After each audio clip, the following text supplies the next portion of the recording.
ব্যাপার? তোমার কি মন খারাপ নাকি শরীর খারাপ?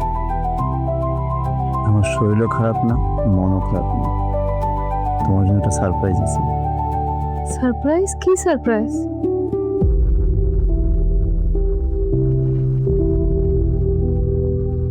এটা হচ্ছে তোমার সারপ্রাইজ।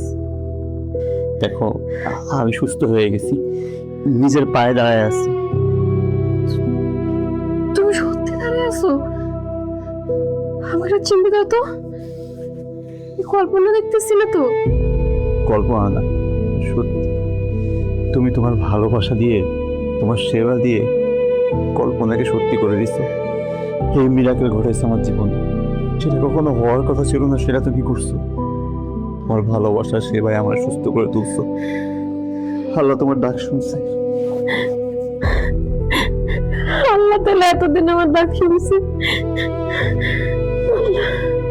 আমি কোনোদিন ভাবিনি আমি নিজের পায়ে দাঁড়াবো। আসলে ভালোবাসার সেবা পেলে সব সম্ভব। তুমি চিন্তা করো না, এখন থেকে আমরা দুজন মিলে আমাদের সংসার চালাবো। আমাদের কষ্ট দিন শেষ।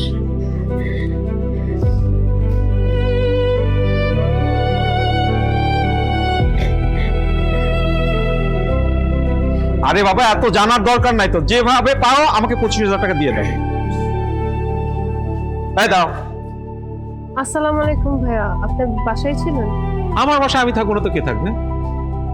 প্রতিদিন তোমার বাসার সামনে গিয়ে নক করি, তোমাকে পাই না। আজকে 10 তারিখ করে 11 তারিখ। আচ্ছা, তোমার না কথা ছিল বেতনটা পাওয়ার সাথে সাথে আমার সাথে যোগাযোগ করবে?